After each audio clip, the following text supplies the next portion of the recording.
அரக்கிகள் சீதை அனுமனோடு பேசியதை அசோகவனத்தில் பார்த்தார்கள். அதே நேரம் அனுமன் வனத்தின் இன்னொரு புறம் மரங்களை வேரோடு பிடுங்கி எரிந்து கொண்டிருந்தான்.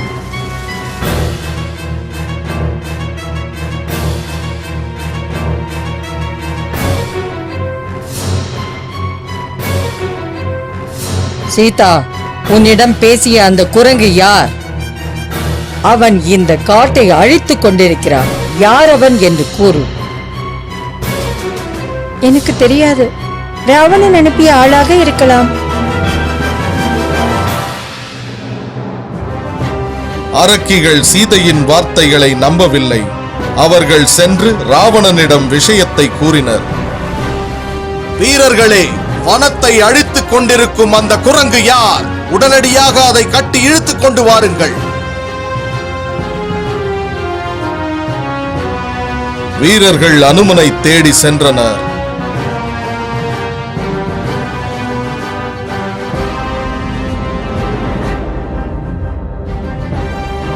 பல ஆயுதங்களை பயன்படுத்தி அவரை தாக்க முயன்றார்கள். ஆனால் அனுமன் அனைத்தையும் தடுத்து விட்டார். வெகு லாவகமாக அவற்றை கையாண்டார்.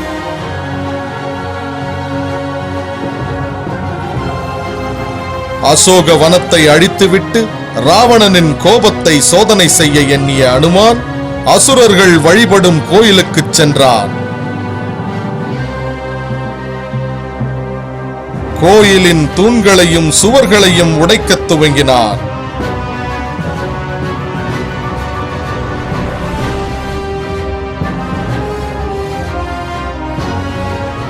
செய்தி ராவணனுக்கு சென்றது. அவன் கட்டிலடங்கா கோபம் கொண்டான். பெருமானே, அந்த குரங்கு நம் தோட்டங்களையும் வனங்களையும் அழித்துக் கொண்டு இருக்கிறது. ஆயிரக்கணக்கான வீரர்கள் மடிந்து விட்டனர். இருந்தால் என்ன? குரங்கை கொல்ல முடியவில்லையா? தலைவா, நீங்கள் நினைப்பது போல் அது சாதாரண குரங்கல்ல. அதிடம் மந்திர சக்திகள் இருக்கிறது. நமக்கு முன்னால் எந்த மந்திர சக்தியும் பலிக்காது. நீங்கள் சண்டையிட்டு நீண்ட காலம் ஆகிவிட்டதினால் அனைவரும் சோம்பேறிகளாகிவிட்டீர்கள். உங்களால் சாதாரண குரங்கை கூட கொல்ல முடியவில்லை.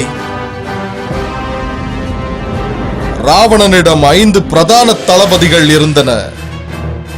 தலைவா, எங்களை அனுப்புங்கள். சில நிமிடங்களில் அந்த குரங்கை கொண்டு வந்து உங்கள் காலடியில் வீசுகிறோம். அப்படியாகட்டும் என் வீர தளபதிகளே, உடனே சென்று வெற்றியுடன் திரும்புங்கள்.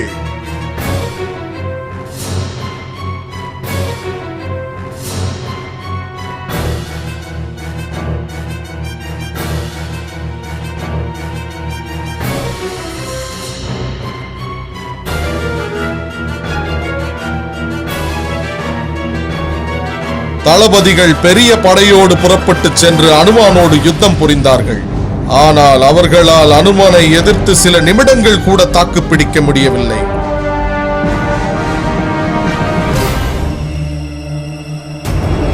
அனைத்து தளபதிகளும் மடிந்தனர்.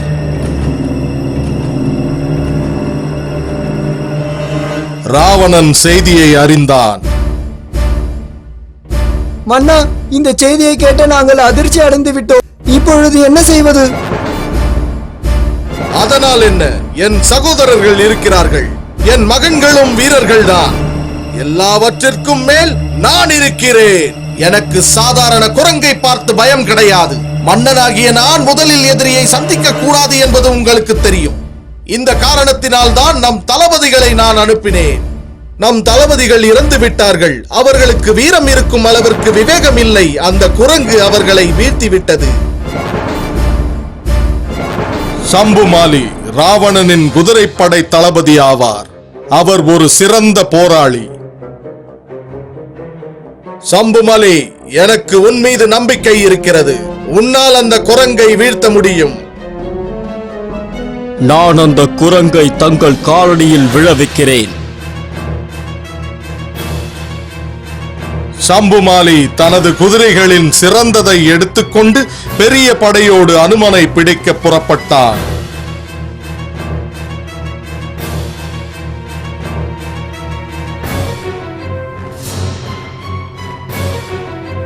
ஆனால் வழியிலேயே தனது படைகளில் பெரும்பாலான வீரர்கள் மடிந்து கிடப்பதை பார்த்து அதிர்ச்சி அடைந்தான்.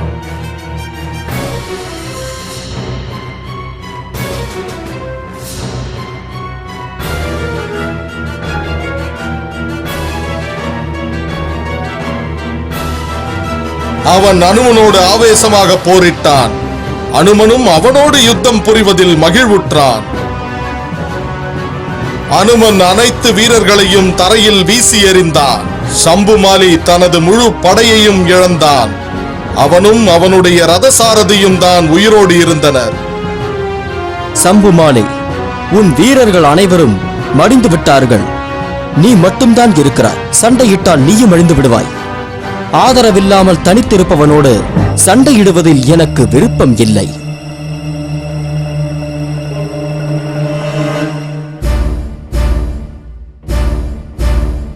அனுமன் சம்புமாலியை அனுப்பினான். சம்புமாலி கனத்த இதயத்தோடு திரும்பினான்.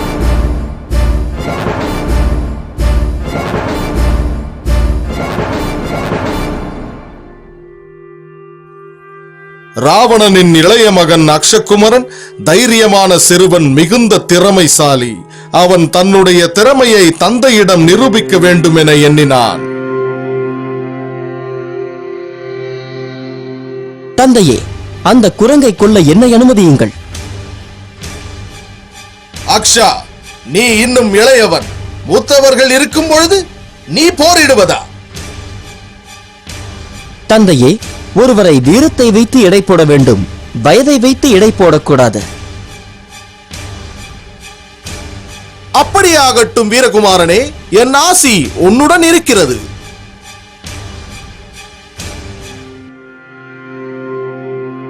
இளைய மகனை அனுப்பிவிட்டு ராவணன் நிலை கொள்ளாமல் தவித்தான். அவன் அந்த குரங்கை பற்றியும் அது இலங்கையை அழிப்பதற்கான காரணத்தையும் அறிய முயன்றான்.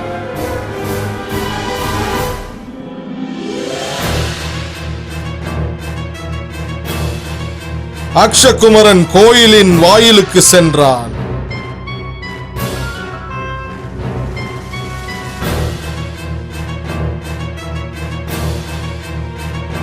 அவன் அனுமனை பார்த்தபொழுது இளைய சூரிய பகவனை பார்ப்பது போல் இருந்தது.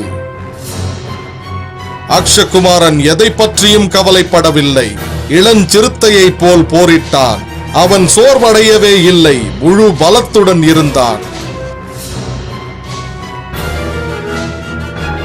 அனுமன் அக்ஷகுமாரனிடம் உள்ள மனத்திறனை பார்த்து வியந்தான்.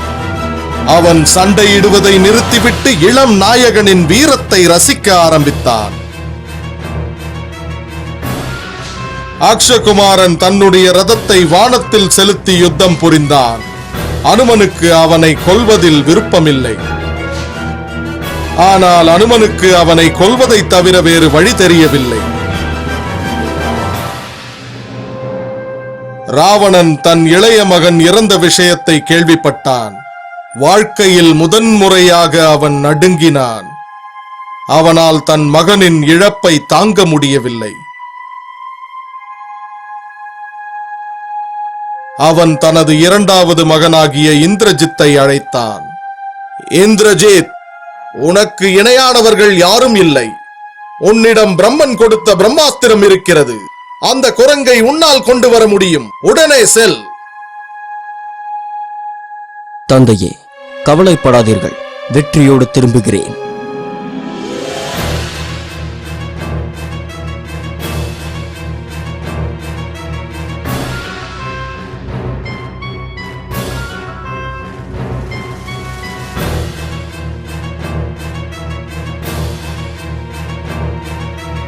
இந்திரஜித் அனுமான் கோவிலின் வெளியே நின்று கொண்டிருப்பதை கண்டான்.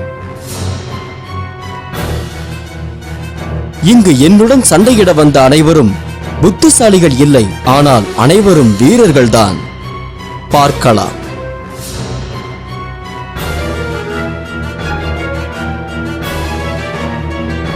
அனுமன் இந்திரஜித் வருவதைக் கண்டான்.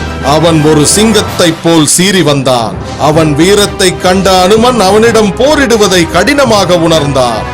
2 எரிமலைகள் ஒன்றோடு ஒன்று போராடுவது போல் இருந்தது அந்த காட்சி. அந்த போர் மணிக்கணக்கில் நீடித்துக் கொண்டே இருந்தது. முடிவில் இந்திரஜித் பிரம்மாஸ்திரத்தை அனுமன் மீது ஏவ முடிவு செய்தான். பிரம்மாஸ்திரத்தை அவன் மீது ஏவினால் அவன் பிரம்மாவிற்கு மதிப்பு தந்து கட்டுப்பட வேண்டும் என்று அனுமன் எண்ணினான். பிரம்மாஸ்திரம் அவன் மீது ஏவப்பட்டதும்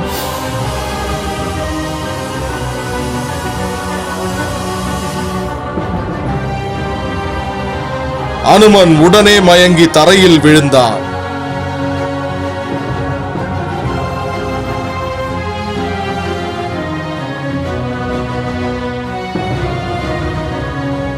இந்திரஜித்தின் படை வீரர்கள் வெற்றியால் குதூகலித்தனர்.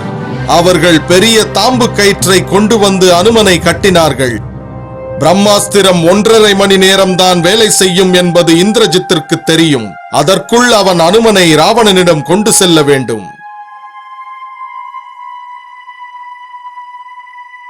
வீரர்கள் சந்தோஷ கூச்சலிட்டுக் கொண்டு அனுமனை ராவணனிடம் கொண்டு சென்றார்கள்.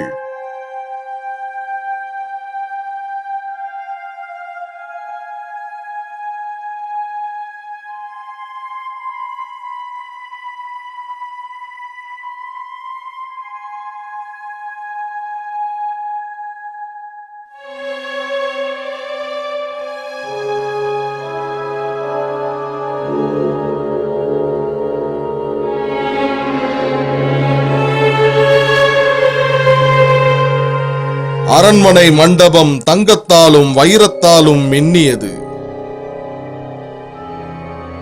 அனுமன் அந்த மண்டபத்தின் கைவேலை திறனை கண்டு பிரமித்தான். அவையில் இருந்த அனைவரும் அனுமனை வியப்போடு பார்த்தனர். ராவணன் அவைக்குள் நுழைந்தான். ஆனால் அவன் நேரடியாக அனுமனிடம் பேசவில்லை. தன் சகோதரன் விபீஷணனை அழைத்தான். விபீஷணா, இந்த குரங்கு யார்? இவன் ஏன் நம் நகரத்தை அழித்தான் என்ற காரணத்தை இவனிடம் கேள். முதல் முறையாக அனுமன் ராவணனை பார்த்தான். அவன் கம்பீரமான தோற்றத்தைக் கண்டு வியந்தான். அனுமன் ராவணன் கூறியதை கேட்காமல் அவனையே வைத்த கண் வாங்காமல் பார்த்துக் கொண்டிருந்தான். அவர்கள் அனுமன் அமர்வதற்கு ஆசனம் ஏதும் தரவில்லை. அனுமன் தன் வாளை கொண்டு ஆசனம் அமைத்து அதில் அமர்ந்தான். அந்த ஆசனம் ராவணனின் அரியாசனத்தை விட உயரமாக இருந்தது. யார் நீ? கிஷ்கிந்தா நாட்டில் இருந்து மன்னன் சுக்ரீவனால் அனுப்பப்பட்ட தூதுவன் நான். ராமபிரானின் மனைவியான சீதா தேவியை தேடிதான் நான் இங்கு வந்தேன். ராமர் அயோத்தியின் இளவரசர் தசரதனின் புதல்வனும் ஆவார். நான் இலங்கை மன்னரை சந்திக்க விரும்பினேன். ஆனால் நேரடியாக முயற்சி செய்தால் அது நடக்காது என்பதை நான் புரிந்து கொண்டேன். அதனால்தான் தோட்டங்களையும் வனங்களையும் அழித்தேன். அதனால்தான் இப்பொழுது உங்கள் முன் இருக்கிறேன். இப்பொழுது நீ இலங்கையின் மன்னரை சந்தித்து விட்டாய். என்ன பேச வேண்டும்? விபீஷணா, எம்பெருமான் ராமன் உன்னத புருஷர். தந்தையின் சொல்லை மதித்து அரசை உதறிவிட்டு தன் மனைவியோடும் சகோதரனோடும் வனம் புகுந்தார். சீதா சாதாரண பெண் அல்ல. அவர் சாதாரணமாக பிறந்தவர் அல்ல, பூமியில் இருந்து உதித்தவர். ராமர் சீதையை திருமணம் செய்து கொண்டார். அவரும் நகரை விட்டுவிட்டு ராமரோடு வனவாசம் வந்தார். துன்பங்களையும் அனுபவித்தார். தயவு செய்து சீதா தேவியை ராமரிடம் அனுப்பிவிடுங்கள். இதை கேட்டதும் ராவணன் கோபமடைந்தான். ஏய் குரங்கே, எனக்கு அறிவுரை சொல்ல நீ யார்? வீரர்களே, இந்த குரங்கை கொல்லுங்கள். ராவணா, அமைதி. எது சரி எது தவறு என்று உங்களுக்கு தெரியும். அவர் இங்கு தூதுவனாக வந்திருக்கிறார். அவருக்கு தரப்பட்ட வேலையை மட்டும்தான் அவர் செய்திருக்கிறார். அப்படி என்றால் இந்த குரங்கிற்கு ஒரு விருந்து ஏற்பாடு செய்ய சொல்கிறாயா? ராவணா, சுக்ரீவனை நமக்கு தெரியும். இவரை நாம் கொன்றுவிட்டால் 2 நாடுகளுக்குள் விரோதம் ஏற்பட்டுவிடும். இவனை எப்படி மன்னிப்பது? ஆயிரக்கணக்கான வீரர்களை கொன்று விட்டான். அது மட்டுமா, நம் தளபதிகளையும் கொன்றான். என் இளைய மகனையும் நான் இழந்திருக்கிறேன். நாம் இவரை கொன்றால் இன்னும் சில உயிர்களை இழப்போம். இவரை கொன்று ஏன் பெரியவராக்கிவிட வேண்டும்? ராவணன் அனுமனிடம் பேச விரும்பவில்லை. அவன் விபீஷணனிடம் திரும்பி கட்டளைகள் இட்டான். இந்த குரங்கின் வாளுக்கு நெருப்பு மூட்டி இவனை தெரு தெருவாக இழுத்துச் செல்லுங்கள். மக்கள் இவனை கண்டு மகிழ்ச்சி அடையட்டும்.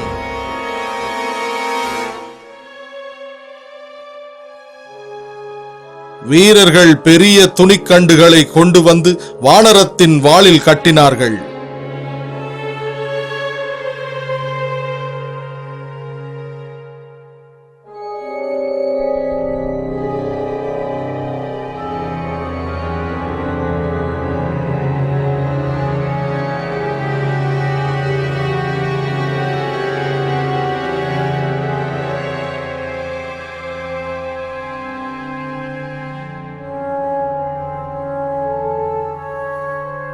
அவர்கள் பெரிய பாத்திரங்களில் எண்ணெயை கொண்டு வந்து அந்த துணியில் ஊற்றினார்கள்.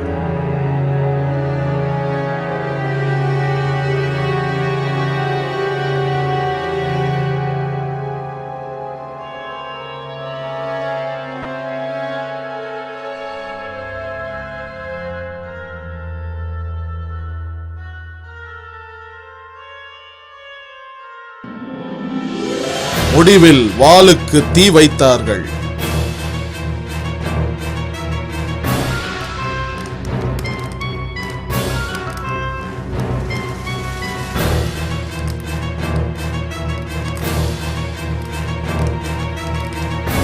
அனுமன் இலங்கை நகர வீதிகளில் இழுத்துச் செல்லப்பட்டார்.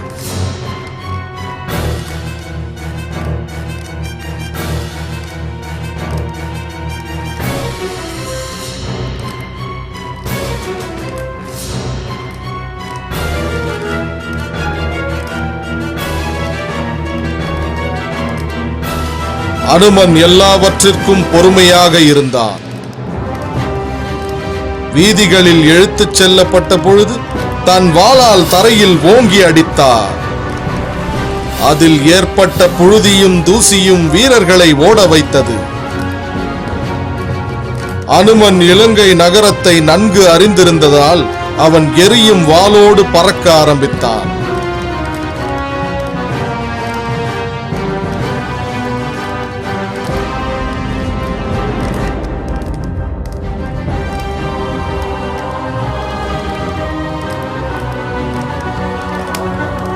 அவன் முதலில் அரண்மனையை ஒட்டிய பகுதிக்கு சென்றான். அவன் உணவு கிடங்குக்கு தீ மூட்டினான். வீரர்கள் தங்கியிருக்கும் கூடாரம், அலங்காரம் செய்து கொள்ளும் அறைகள், கேளிக்கை அரங்கங்கள் ஆகியவற்றிற்கு தீ வைத்தான். அவன் நகருக்குள் சென்று வீடுகள், பூங்காக்கள், விளையாட்டு அரங்கங்கள் அனைத்துக்கும் தீ வைத்தான். மக்கள் வீடுகளில் இருக்க முடியாமல் வெளியே ஓடி வந்தனர். நகரமே கொழுந்து விட்டு எரிந்து கொண்டிருந்தது.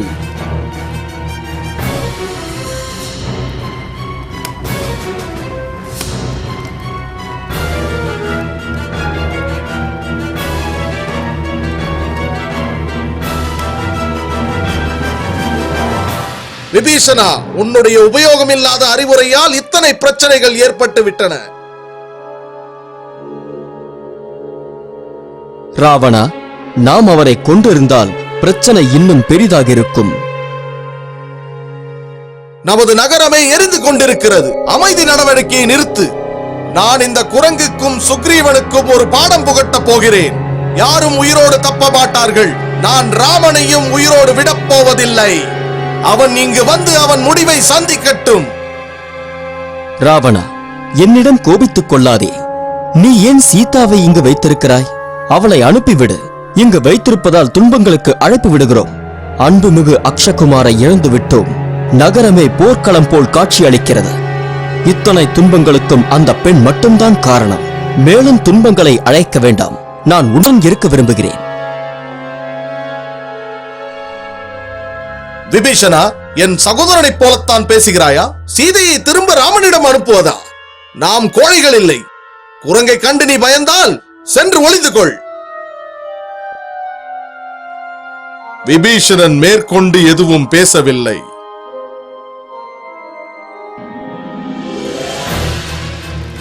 அனுமன் இலங்கை எரிவதைக் கண்டு சந்தோஷமடைந்தான். இலங்கையின் முக்கிய பகுதிகள் எல்லாவற்றையும் அனுமன் அழித்து விட்டான்.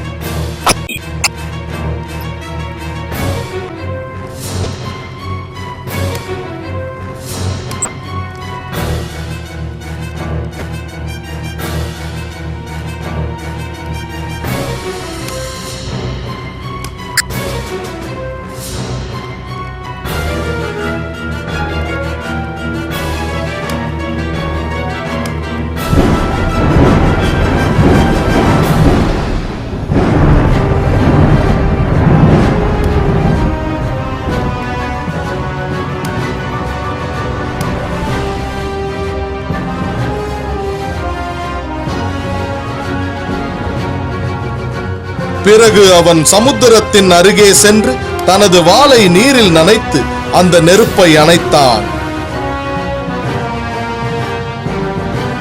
கிஷ்கிந்தாவை நோக்கி பறக்க தன்னை தயார்படுத்திக் கொண்டான். திடீரென்று அவனுக்கு சீதையின் நினைவு வந்தது. நான் என்ன செய்வது? நான் இலங்கையை எரித்து விட்டேன். என் தாய் சீதா தேவி இலங்கையில் இருக்கிறாள். அந்த நெருப்பால் அவருக்கு பாதிப்பு ஏற்பட்டிருக்குமா? அடுத்த நொடியே அசோக வனத்திற்கு அவன் பறந்து சென்றான்.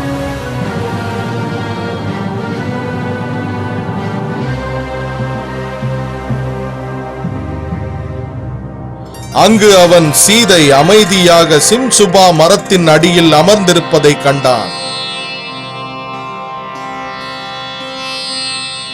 அனுமன் அவள் எதிரே சென்று கைகளை கூப்பிக் கொண்டு நின்றான். சீதை அவனை கண்டதும் மகிழ்ச்சியுற்றாள். அனுமான், நீ மிகவும் தைரியசாலி. நீ என்றும் சிரஞ்சீவியாக இருப்பாய். நீ இப்பொழுது இருப்பதைப் போலவே என்றென்றும் இருப்பாய். வயதில் மோப்பம் கிடையாது, மரணமும் கிடையாது. அனுமன் தன் கைகளை கூப்பியவாறே விஸ்வரூபம் எடுத்தான். தாயே, தங்களின் ஆசீர்வாதத்திற்கு மிக்க நன்றி. நான் தங்களுக்கு கடமைப்பட்டிருக்கிறேன். ராமரை சந்திக்கப் போவது மகிழ்ச்சியாக உள்ளது. நீங்கள் இங்கு இருக்கும் தகவலை அவரிடம் கூறி தாங்கள் தந்த ஆபரணத்தையும் கொடுப்பேன். அவர் மகிழ்ச்சியை காண ஆவலுடன் இருக்கிறேன். நீ வெற்றி பெற வாழ்த்துக்கள்.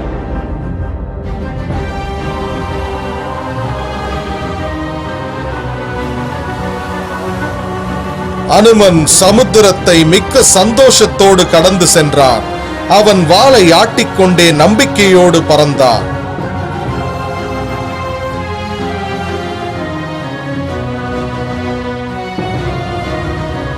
சமுத்திரராஜன் அனுமனை பார்த்து சந்தோஷப்பட்டார்.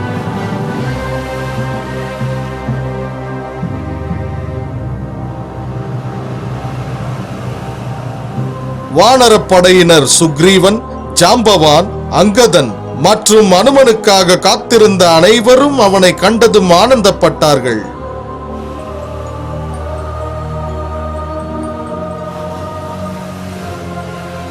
அவனுடைய உற்சாகத்தை பார்த்து ஜாம்பவான் அனுமன் சீதையை கண்டுவிட்டான் என்று தெரிந்து கொண்டார். அனுமன் வெற்றிகரமாக தரையிறங்கி ஜாம்பவானிடம் ஆசீர்வாதம் பெற்றான்.